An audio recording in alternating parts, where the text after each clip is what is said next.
Las preguntas y comentarios quedan para el final del bloque. La siguiente charla la va a dictar la doctora Erika Rubilar. ¿Cuándo iniciar terapia en tuberculosis con compromiso del sistema nervioso central? La doctora Rubilar es licenciada en Medicina e infectóloga de la Universidad de Chile, egresada del programa de la Fundación Ararán y especialista en Medicina Interna del Hospital Salvador, donde actualmente se desempeña como encargada del programa de VIH. Además, es integrante del comité editorial de la revista chilena de infectología y es integrante del nuevo directorio de la Corporación SEA Chile, periodo 2024-2026, y conferencista en múltiples seminarios. ¿Cómo están? Buenos días. Estamos terminando, pero yo, sin ponerme de acuerdo con la doctora Roja, voy a hacer más o menos lo mismo. Los voy a engatusar un buen rato antes de lograr, si es que logro responder la pregunta. Yo voy a una enfermedad bastante más pobre, el citomegalovirus por lo menos requiere un oftalmólogo, así que ya lo hace un poquito más interesante. Sin embargo, la tuberculosis, cierto, como ustedes saben, está muy asociada a determinantes sociales que influyen sin duda, cierto, en la morbilidad, y hay una gran diferencia en ciertos países de bajos y de altos ingresos respecto a su prevalencia.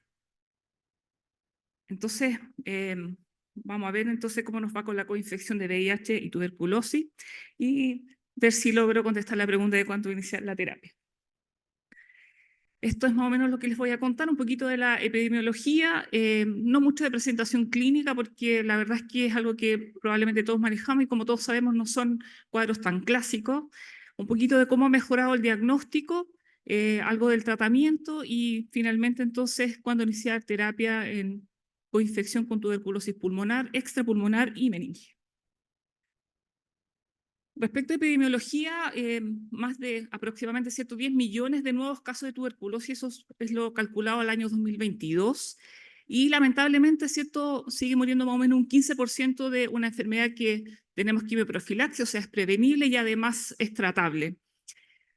Además, como sabemos, ¿cierto?, la coinfección con VIH es una pésima combinación, esto aumenta ¿cierto?, hasta 26 veces la probabilidad de pasar de una infección latente a una enfermedad o tuberculosis activa. Y más de 1 millón de pacientes con VIH tienen tuberculosis activa a nivel mundial. A pesar, ¿cierto?, de todo lo que hemos avanzado en conocimiento, la tuberculosis sigue siendo la principal causa de mortalidad en pacientes que viven con VIH. Y hay varios temores, ¿cierto?, respecto de la terapia, y uno de lo que más encuentra, ¿cierto?, es la toxicidad. Acuérdense que son varios comprimidos, ¿cierto? Hay varias interacciones que tenemos que estar siempre atentos. El número de comprimidos, como ya les decía, y por supuesto la aparición del síndrome inflamatorio de reconstitución inmune asociado a la tuberculosis. Esto es interesante porque hemos mejorado un poco las técnicas de screening, o sea, buscar, ¿cierto?, la infección latente, pero hay que acordarse que en pacientes, ¿cierto?, que viven con VIH, los screening no tienen el mismo rendimiento.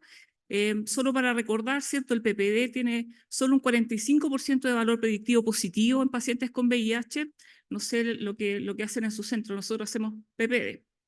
Y ustedes saben, ¿cierto?, que más del 50% terminan en PPD de 0, o sea, están anérgicos. La guía dice, repítalo cuando recupere los CD4. No sé si alguien hace eso en su centro, nosotros no lo hacemos.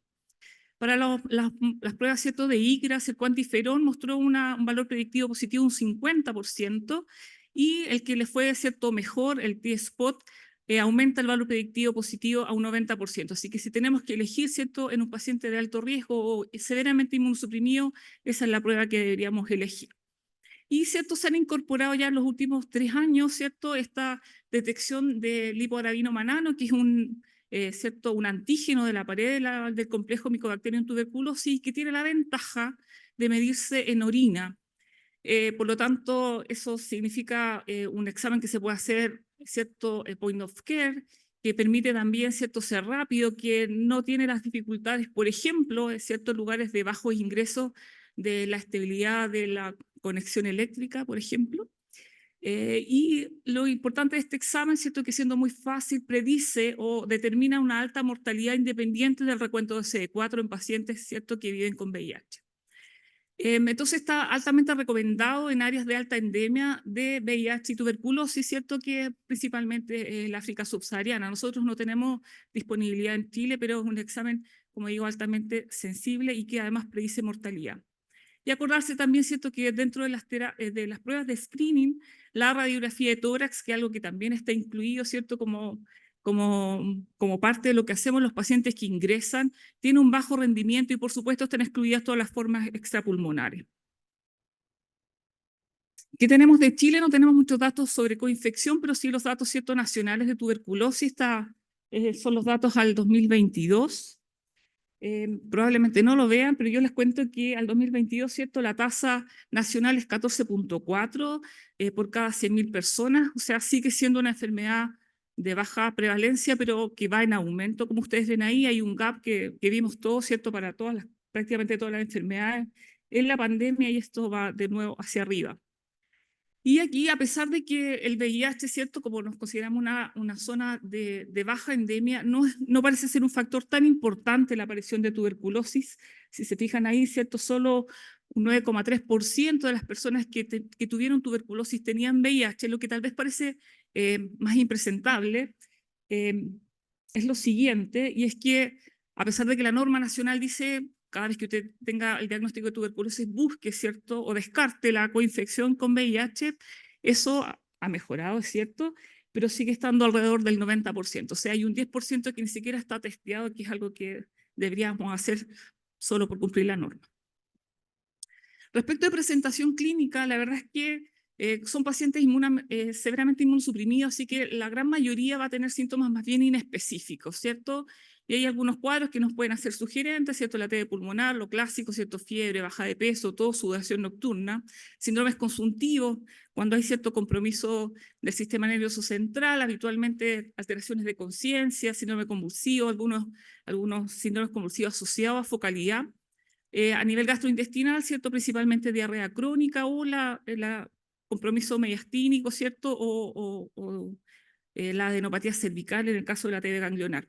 Pero hay que acordarse, ¿cierto?, que en la medida que los pacientes están más severamente inmunosuprimidos, van a tener mayor diseminación extrapulmonar y probablemente, ¿cierto?, es lo de mayor riesgo para nosotros. Entonces, independiente del recuento CD4, siempre va a ser más prevalente, pero acordarse que la diseminación va a estar relacionada con el grado de inmunosupresión. Y aquí hay algunas, ¿cierto?, tablas respecto de las manifestaciones clínicas y algunos hallazgos imagenológicos que nos permiten un poquito mejorar este diagnóstico, pero sigue siendo bastante pobre.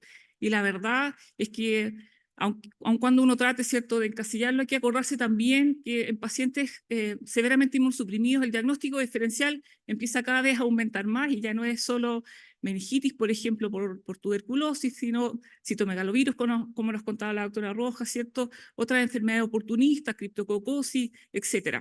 Por lo tanto, este cuadro clínico que ya es poco característico, se agrega, ¿cierto?, un diagnóstico diferencial bastante más amplio.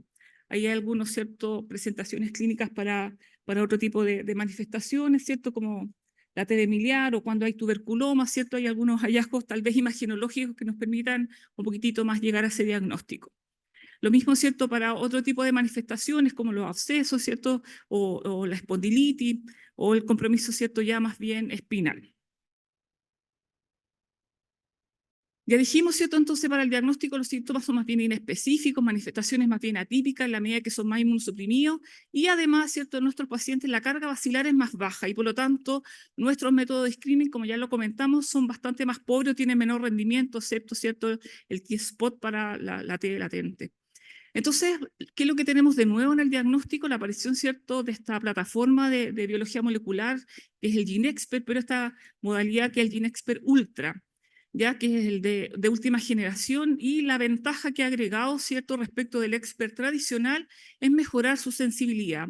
Para que se hagan una idea, ¿cierto?, el expert tradicional requiere algo así como 116 unidades formadoras de colonias para hacerse positivo, versus el expert ultra que solo requiere 13 colonias. Entonces, obviamente es un examen mucho mejor y más sensible, y nosotros, ¿cierto?, en Chile, gracias al programa nacional, lo tenemos disponible como plataforma de GeneXpert. Ahí está la sensibilidad para pacientes, ¿cierto?, con baciloscopía negativa y cultivo positivo, o sea, cuando el primer, ¿cierto?, screening, que es la baciloscopía, es negativa, Fíjense ahí, ¿cierto?, cómo mejora la sensibilidad al comparar, ¿cierto?, el Expert Ultra, 63%, versus un 46% del expert tradicional. Y lo importante, ¿cierto?, para nosotros en VIH, cuando tienen cultivo positivo, fíjense la sensibilidad, 90% del expert ultra versus un 77% del expert tradicional. Y se ha agregado, ¿cierto?, esta nueva plataforma, además del expert ultra, los que agregan resistencia, porque el clásico, ¿cierto?, solo nos dice sensibilidad o resistencia a rifampicina, pero en vista, ¿cierto?, de los países de alta endemia, donde la resistencia también es muy importante, esta plataforma entonces de Mycobacteria tuberculosa extremadamente resistente, que aquí están los fármacos en el fondo que son testeados por esta plataforma y que tiene una buena sensibilidad, principalmente, ¿cierto?, para isoniazida amicacina.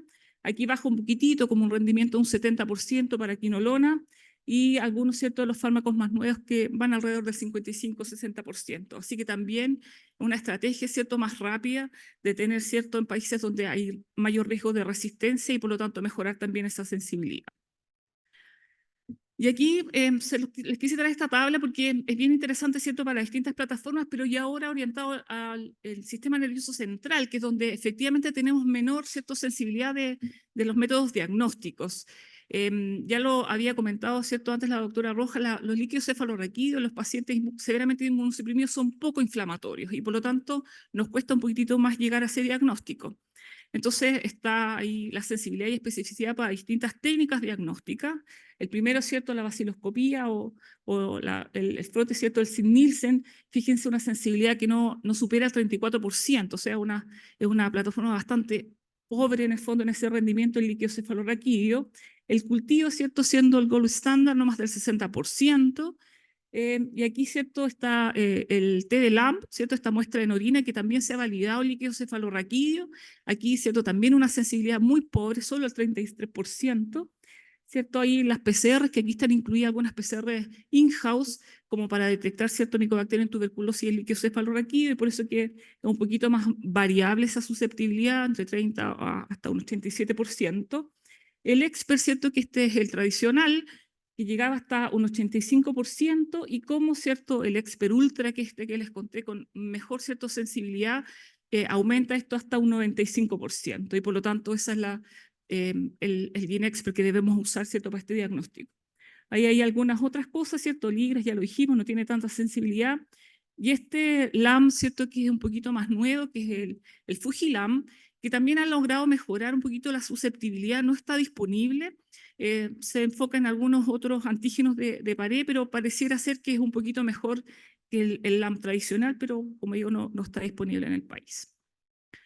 Y algo de imágenes también, yo creo que hemos mejorado harto o nos ayuda, ¿cierto?, en el diagnóstico diferencial, algunos hallazgos en las imágenes, y aquí puse algunas imágenes más bien clásicas, ¿cierto?, a nivel pulmonar, que probablemente es la fácil porque uno hace un lavado y entonces es más fácil llegar a ese diagnóstico. Ya vimos el rendimiento, ¿cierto?, del expert ultra en este setting, ¿cierto? Arriba hay una imagen de tuberculosis miliar, que probablemente tiene poco, porque lo que la gran mayoría vemos están bastante ballenas.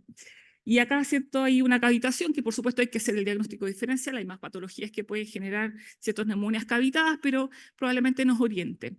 Y lo que está, ¿cierto?, ahí a la izquierda es básicamente las resonancias que nos han ayudado también a mejorar el diagnóstico a nivel del sistema nervioso central, y hay algunos hallazgos, ¿cierto?, ahí que los neuroradiólogos reconocen como algo más característico en el caso de la tuberculosis meningia. Si se fijan ahí, ¿cierto?, la hiperintensidad de las meningias ahí a nivel anterior, ¿cierto? Lo mismo acá, ¿cierto?, a nivel ventricular, algunos compromisos que son la hiperintensidad en la base de cráneo. Esto también, ¿cierto?, es hiperintensidad, pero no se alcanza a ver tan bien. Hay un poquito más de edema y por lo tanto los surcos están más reducidos, ¿cierto? La ventriculomegalia como una lesión ya más bien, bastante más subaguda, ¿cierto? Y aquí, aunque no se alcanza a ver muy bien, también hay compromiso de pares craneanos, que es una forma de manifestación clínica también. Ok, entonces respecto del tratamiento, la verdad es que probablemente el mejor avance que hemos tenido en tratamiento es la aparición de las dosis fijas combinadas, que redujeron, ¿cierto?, una terapia que de 12 o 13 comprimidos pasamos a 4, eso cuando está, ¿cierto?, dentro del estándar del peso y no requiere ajuste, ¿cierto?, por la función renal. Y esto es lo que dice nuestra guía nacional, ¿cierto?, que está actualizada al 2022, cómo, ¿cierto?, se trata la tuberculosis pulmonar. en este esquema, ¿cierto?, de fase inicial de 50 dosis que se reparten de lunes a viernes, y en la fase de continuación, ¿cierto?, de 80 dosis o 16 semanas, donde se mantienen, ¿cierto?, los 4 comprimidos, pero solo, ¿cierto?, con isoniazida rifampicina.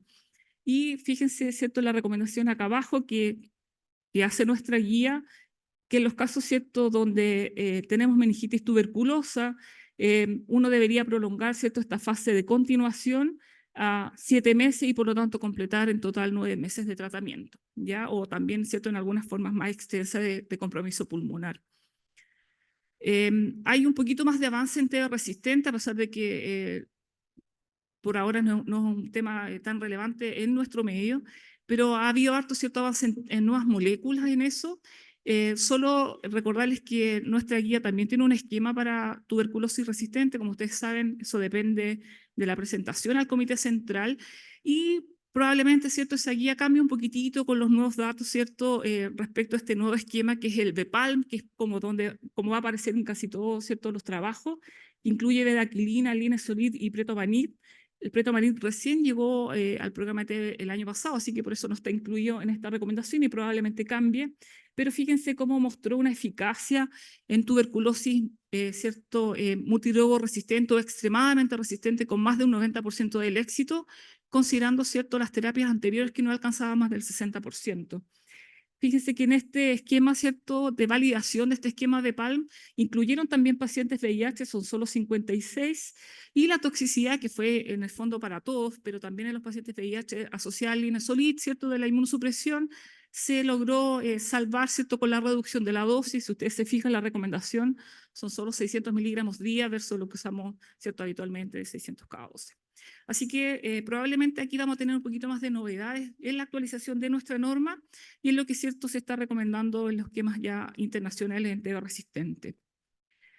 Y algo bien interesante que yo creo que es importante recordar, que cuando tenemos compromiso meningio deberíamos ocuparse de todas las drogas que tienen mejor penetración al sistema nervioso central e idealmente, ¿cierto?, de administración endovenosa. Y eso también es una ganancia que hemos tenido en el programa, de tener disposición, ¿cierto?, de isoniazida rifampicina intravenosa, que es algo, ¿cierto?, que sin duda nos da un poquito más de tranquilidad. Son pacientes graves donde uno a veces ni siquiera tiene asegurada la vía enteral, y por lo tanto, ¿cierto?, nos ayuda un poquito a llegar mejor. Y este esquema, ¿cierto?, está mostrando ahí en el color más intenso las que tienen o las que son preferidas, ¿cierto?, porque tienen mejor llegada al sistema nervioso central. Hay trabajos, ¿cierto?, que están ahí en curso respecto de optimizar dosis más altas, ¿cierto?, de rifampicina. Eso están ahí en desarrollo, así que probablemente vamos a tener algo de información también respecto de eso y de cómo tal vez, ¿cierto?, necesitamos a lo mejor ocupar dosis un poco más altas en las primeras fases de tuberculosis meningia con rifampicina. Entonces, recordar, rifampicina, isoniazida, linezolid y quinolona son las terapias que son los fármacos, ¿cierto?, que tienen mejor llegada al sistema nervioso central y tal vez son los que deberíamos elegir cuando un paciente está debutando, bastante sintomático, grave, o cuando no tenemos asegurada la vía enteral. Y una vez, ¿cierto?, que logramos estabilizarlo, probablemente pasarse a la terapia estándar, ¿cierto?, con dosis fijas combinadas que son todas orales. Ahí hay también algunas más, ¿cierto?, que también están ahí en la línea de lo que probablemente vamos a poder usar, ¿cierto?, como bedaquilina, ya les conté, ¿cierto?, y algunas que tienen muy pobre llegada y que la verdad es que claramente están saliendo ya de las guías internacionales y probablemente también salgan de las nuestras. Obviamente la pregunta aquí a responder es cuándo partimos la terapia, y hasta ahora los he embolinado porque no les he contestado la pregunta. Y bueno, por supuesto que siempre la consideración aquí, ¿cierto?, son las interacciones principalmente, ¿cierto?, porque tenemos ahí un fármaco muy potente en el inicio de la terapia, que es la rifampicina, que como todos sabemos, ¿cierto?, modifica ahí los citocromos y por lo tanto sube, baja, todo lo que esté al lado. Ya lo sabemos, ¿cierto?, desde mucho antes que no se puede asociar a ninguno de los inhibidores de proteasa, ¿cierto? La recomendación tampoco era usarlo asociado a nevirapina, ya no tenemos nevirapina, ¿cierto? Modifica la verdad es que todos los inhibidores no nucleosídicos, pero como sabemos nuestras terapias con efavirenz siempre han tenido dosis supraterapéuticas, así que por eso es seguro usarlo con efavirenz. Pero sí, por ejemplo, disminuye la concentración con bedaquilina, que es parte de los esquemas, ¿cierto?, de TB resistente, así que uno tiene que estar al tanto ahí para revisar esas interacciones. Acordarse, ¿cierto?, que los datos de uso de raltegravir en doble dosis, ¿cierto?, parecen lo más seguro, a pesar de que hay ahí algunos trabajos que han mostrado no cambiar, ¿cierto?, en cuando no se han usado las doble dosis en raltegravir. Y ojo aquí, ¿cierto?, que ya sabemos que la terapia antituberculosa por sí sola produce toxicidad hepática, pero en los pacientes co-infectados tienen mayor riesgo de toxicidad y por lo tanto tenemos que tener un seguimiento un poquito más estrecho en el fondo por seguridad. Ok, entonces, ¿cuándo partimos la terapia en tuberculosis? Esto es lo que sabemos, ¿cierto? Ojalá partir la terapia lo más precoz posible, ¿cierto? Toda la recomendación internacional es ojalá testemos y tratemos, pero aquí, ¿cierto? Nuestro problema es cuando están, ¿cierto?, severamente enfermos. Por supuesto, ¿cierto? La idea de partir precozmente es disminuir la aparición de otras infecciones oportunistas que en pacientes severamente inmunosuprimidos, ¿cierto?, coexisten y muchas veces, ¿cierto?, en ese retraso del inicio también le damos tiempo a que aparezcan nuevas. Obviamente disminuir la mortalidad y probablemente, ¿cierto?, en nuestro setting que estamos conversando de tuberculosis, nuestro mayor riesgo o nuestro mayor temor, ¿cierto?, es la aparición del iris, ¿cierto?, asociado a la tuberculosis. Esta es la recomendación también de nuestra guía nacional que hacemos, ¿cierto?, en pacientes con coinfección con tuberculosis y VIH. Entonces, lo ideal, ¿cierto?, los que todavía no están en terapia, ¿cierto?, la recomendación es que si tenemos menos de 50 CD4, partamos dentro de las 2 primeras semanas, y si tienen mayor a 50, diferir, ¿cierto?, dentro de las primeras 8 semanas. Y en pacientes con meningitis tuberculosa, después de las primeras 8 semanas de iniciar la terapia antituberculosa, independiente del recuento de CD4.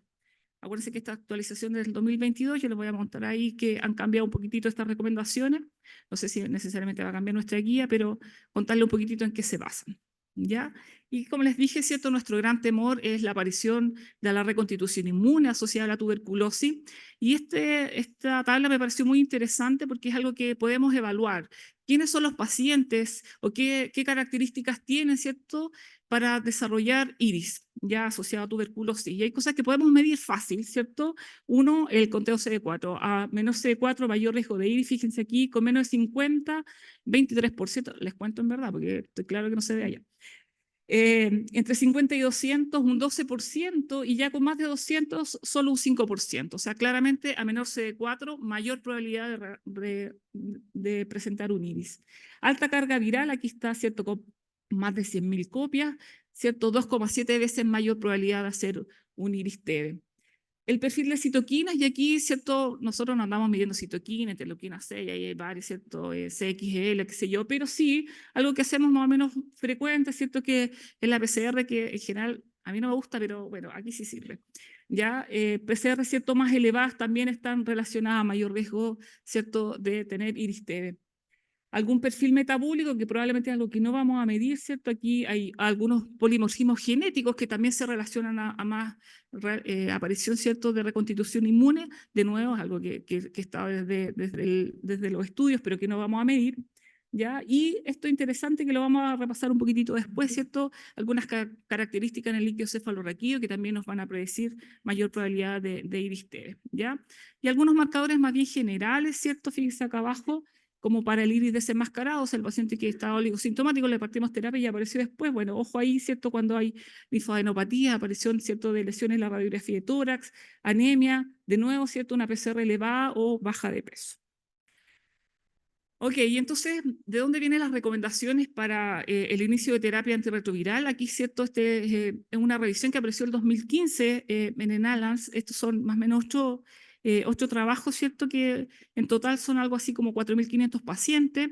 Y en esta revisión, ¿cierto?, fueron aleatorizados, o más bien, ¿cierto?, la separación fue a terapia precoz, y eso era entre 1 a 4 semanas, versus una terapia, ¿cierto?, retardada, que era entre 4 a 8 semanas. Incluso, ¿cierto?, en este trabajo que no se lo muestro acá, hay una rama diferida, ¿cierto?, que incluso al término de una terapia antirretroviral.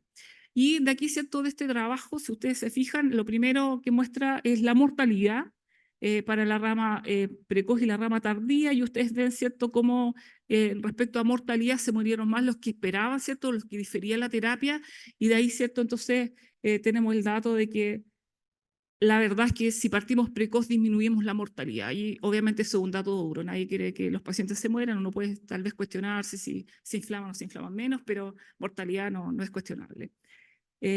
Respecto, en este mismo trabajo, ¿cierto? Esto es la mortalidad ahora separada por recuento CD4 y aquí entonces viene la recomendación o el sustento de la recomendación en el plot de arriba, ¿cierto? Estos son con recuentos de menos de 50, donde se mantiene, ¿cierto? Este beneficio en disminuir la mortalidad. Cuando partimos, ¿cierto? La terapia precoz, acuérdense, esta rama era entre 1 y 4 semanas. Entonces, reducir la mortalidad cuando los CD4 son bajo 50, sin embargo, esto se pierde, ¿cierto? Ahí está claramente en la mitad del 1, cuando los CD4 son sobre 50, ¿ok? Y también ¿cierto? Lo supimos de este trabajo, en la rama precoz, ¿cierto? Efectivamente tuvieron mucho más iris, esto es como menos un 15% versus un 8% en la rama diferida, y por lo tanto, ¿cierto? De aquí viene la recomendación que cuando tenemos pacientes, ¿cierto? Con inmunosupresión severa, con menos de 50, esto es TB pulmonar, partamos, ¿cierto? A las 2 semanas, estos pacientes van a reducir la mortalidad. Ya, si tenemos más de 50, podemos esperar. Acuérdense que la segunda rama era entre 4 y 8 semanas, así que de ahí viene la recomendación de 8 semanas. Y sí acordarse que van a tener 2,3 veces, de acuerdo a este trabajo, ¿cierto? Más riesgo de iris. ¿Ya? Luego viene este siguiente metaanálisis y aquí de nuevo son solo pacientes con TB pulmonar y la duda fue, ok, perfecto, se mueren menos, pero tienen más iris, pero el iris también se asocia a mortalidad. Entonces, la pregunta de este metaanálisis es, ¿qué pasa con la mortalidad asociada a iris tuberculosis? ¿Ok? Y entonces, su outcome primario fue justamente buscar cuántos se mueren por iris TB y aquí no nos fue bien. Ya, si ustedes se fijan, esto, a diferencia, ¿cierto?, del trabajo anterior, la rama de terapia precoz era entre 2 a 4 semanas y la rama tardía entre 8 a 12 semanas. Ya hay algunos márgenes que se van ahí solapando. Y si ustedes fijan, ¿cierto?, la mortalidad debido a iris TB ocurrieron en 9 pacientes en la rama precoz y ninguno en la rama diferida. Ya, así que claramente pareciera ser, ¿cierto?, un poquito contradictorio con lo que habíamos visto antes. Esto, ¿cierto? En este mismo trabajo está mostrado, ¿cierto? Para todos los que hacen iris TB, eso ya lo sabíamos. Efectivamente, en la rama, ¿cierto? De inicio precoz tiene más iris TB, así que favorece, ¿cierto? A los que lo hacen de forma diferida. Eso lo sabíamos del metaanálisis anterior. Y acá, ¿cierto? Cuando se analizan todas las causas de muerte, o sea, no solo iris TB, sino todas las causas de muerte en estos pacientes, sigue siendo, ¿cierto? Más frecuente en el grupo de rama diferida. Y entonces este trabajo que apareció el 2020 puso un poquito en jaque, decir, le partimos a todos con 2 semanas, es cierto, van a tener más iris, pero acuérdense que el iris mata personas también, ¿ya? Y entonces hubo un poquito de freno en términos de partir y ya no fue tal vez tan dura la recomendación. Pero finalmente, ¿cierto? En el resumen es que van a tener más iris, ojo, que se puede morir más, pero sigue muriéndose más, ¿cierto? En el análisis total de todas las causas de mortalidad, lo que difiere la terapia, y acuérdense aquí que la rama entre 8 a 12 semanas. ¿Ok? ¿Cómo zanjamos esto? Por supuesto, un nuevo metaanálisis. Y la gracia de este metaanálisis, que es del 2021, un año más después del anterior, es que incluyó también la TB extrapulmonar, obviamente excluía la TB meningia, pero aquí es importante también eso porque ya no tenemos solo datos para TB pulmonar, sino para algunas otras formas de tuberculosis extrapulmonar.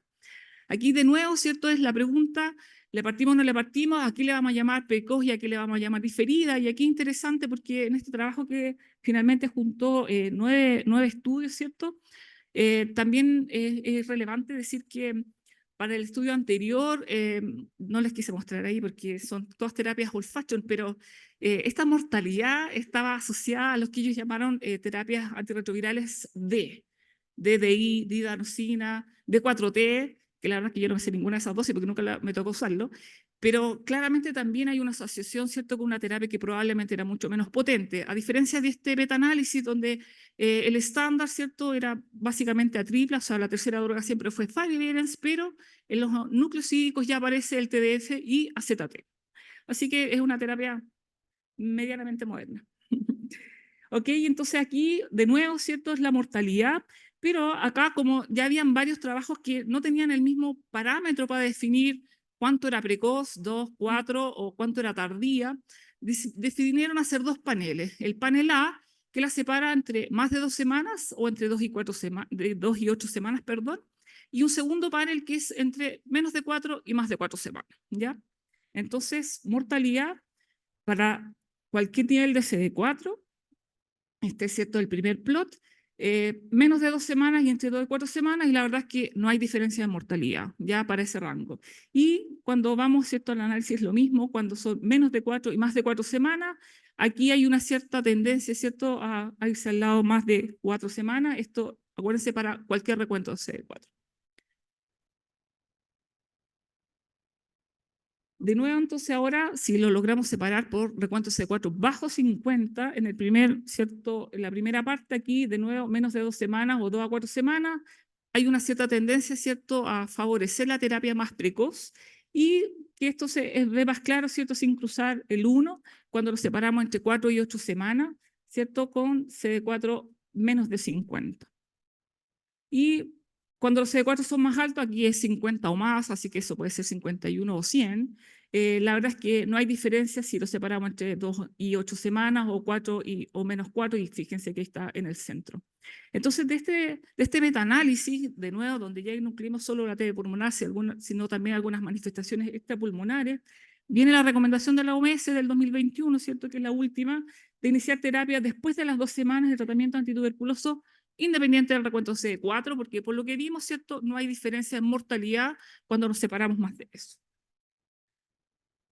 Y por supuesto, eso también ya lo sabemos y eso se mantiene, la verdad es que en todos los metaanálisis siempre van a tener más riesgo de IRIS-TD. Y entonces aquí un poco vuelvo a una tabla que ya le había mostrado, pero que ahora nos vamos a enfocar, enfocar un poquitito más, ¿cierto?, en buscar en quiénes son los que tienen riesgo de IRIS-TD, porque efectivamente, ¿cierto?, independiente de que partamos precoz, en ambos, ¿cierto?, ya sea que los separemos entre menos de 2 semanas o menos de 4 semanas, todos, ¿cierto?, van a tener más manifestación de iris tuberculosa.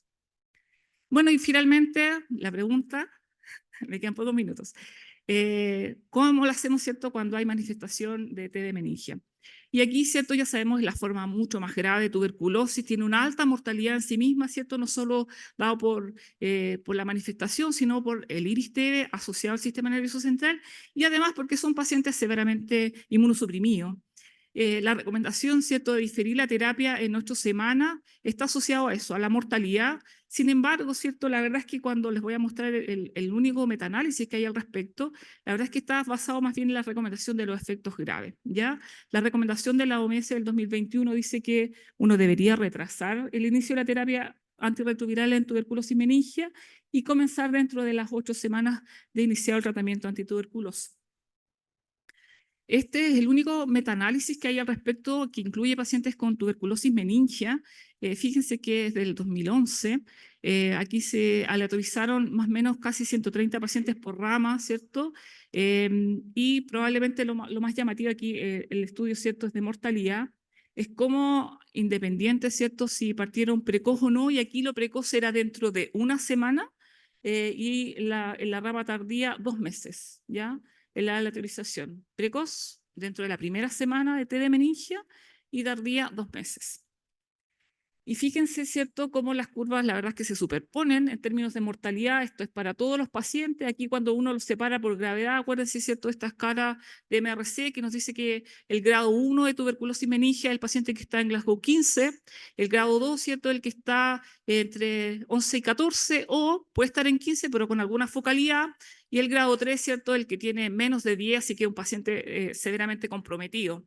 Y la verdad es que no hay diferencia en mortalidad, pero sí, cierto, es bien llamativo que la mortalidad en sí misma es muy alta. Fíjense, más o menos un 45% de sobrevida para todos los grupos, y que se dispersa, cierto, entre los que tienen grado 1, que llega como a un 70%, versus el grado 3, que no sobrevive más del 35%. Y de acuerdo a este trabajo, lo que hace, cierto, la recomendación es la tabla del lado, que no se diferencian en mortalidad, acuérdense, 1 o 2 meses, una semana o 2 meses, pero sí en los eventos adversos graves, que significan grado 3 y grado 4. ¿Ya? Y para eso hay diferencias para todos los eventos, grado 3, grado 4, la sumatoria, y por lo tanto de ahí, ¿cierto?, entonces viene la recomendación de partir tardío. Y aquí, solo para recordarles que uno puede tener algunas herramientas para determinar quiénes son los que van a hacer IRIS-TD a nivel del sistema nervioso central. Y creo que eso es súper importante porque es algo que buscamos, ¿cierto? Y que hacemos en la punción lumbar. Fíjense, ¿cierto? El riesgo aquí está dado por un predominio neutrofílico en la punción lumbar. Acuérdense que habitualmente, ¿cierto? La meningitis T son predominio mononuclear. Bueno, aquí si tenemos predominio neutrofílico, ojo, ese paciente tiene, ¿cierto? Hasta 7 veces más de presentar un IRIS-T a nivel del sistema nervioso central. Un cultivo positivo en el líquido cefalorraquídeo. O sea, uno es que tengamos, ¿cierto? Un GeneXpert positivo y eventualmente un cultivo positivo. Solo vemos, ¿cierto? Esa discordancia por la sensibilidad del Expert Ultra. Pero ojo aquí, si además tenemos el cultivo positivo, ese paciente también tiene más riesgo de IRIS-T. Bueno, y ahí es algo que no medimos, pero que es interesante también. Si tenemos, ¿cierto?, más alto un TNF-alfa y una disminución del interferón gamma, ese también es un paciente que va a tener más IRIS-T. Así que eso también nos puede ayudar a discriminar, ¿cierto?, cuál es el mejor plazo para partir en estos pacientes. Por último, entonces, la recomendación que tenemos, ¿cierto?, de la guía de la OMS, ¿cierto? Y aquí ya son un poquito más laxos a raíz de esto. Al menos, ¿cierto?, 4 semanas diferir la terapia e iniciar dentro de las 8 semanas, o sea, entre 4 y 8, porque ya vimos ahí que los trabajos no son precisamente exactos en esa definición. Que esto solo va a decirle que nos quedan muchas cosas pendientes, ¿cierto?, de resolver en tuberculosis, no las voy a mencionar ahí todas, pero hay varias cosas relacionadas al cuidado, ¿cierto?, el acceso a la salud, la discriminación, ¿cierto?, cuántas cosas en diagnóstico todavía no hemos logrado mejorar, el acceso, por ejemplo, a pruebas diagnósticas de rápida determinación, como el TDLAM, respecto al tratamiento, ¿cierto?, cuánto estamos al debe, tal vez en desarrollar moléculas de menor comprimido, y cuánto, ¿cierto?, también estamos haciendo por las secuelas que puede determinar, ¿cierto?, la TD una vez que los logremos tratar. Por lo tanto, como mensaje final, ¿cierto?, sigue teniendo esta coinfección una alta morbimortalidad en nuestros pacientes. Debemos, ¿cierto?, mejorar el screening para ambos, ¿cierto?, si tenemos TD, buscar el VIH, y si tenemos VIH, ir a descartar, ¿cierto?, la tuberculosis. Obviamente, ¿cierto?, en pacientes sintomáticos tenemos esta plataforma que es el Expert Ultra, así que tenemos que usarlo y buscarlo también en el líquido cefalorraquídeo. Y el tratamiento precoz finalmente, ¿cierto?, dentro de 2 semanas del tratamiento antituberculoso independiente del nivel de CD4, y si tenemos TD de meningia, entre 4 y 8 semanas, acordarse, ¿cierto?, de ir a buscar ahí el riesgo de IRIS-TD en estos pacientes, donde uno podría o no usar corticoides de manera precoz, preventiva, y lo vamos a hacer después porque salió recién, ¿cierto?, el trabajo de dexametasona, que ahí ya pone un poco en jaque si usar o no en todos dexametasona. Y eso es.